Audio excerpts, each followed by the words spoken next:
You will learn how to generate and download the full backup of your Plesk account. Log into your Plesk account. In the Websites and Domains interface, click on the Backup Manager icon.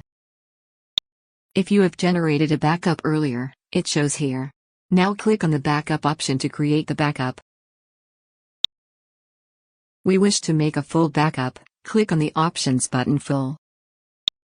We want a notification email on the completion of the backup task. Click to check the box for the notification email. The notification email will be received at the given email address. You may change the email address if you want to use another email account. Now click OK. It may take some time to generate the backup depending on the size of the files. The backup has been generated. To download the generated backup on your local machine, click on the download arrow icon. It is recommended that we use password protection for the generated backup. If anyone opens the backup file, it will ask for the password. If you don't want to use password protection, click to uncheck this box. Otherwise, enter the password in the password input boxes and then click OK.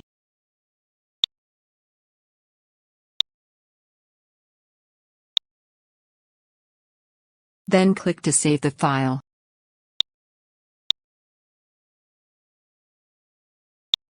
The backup has been downloaded to our local machine. Thank you for watching.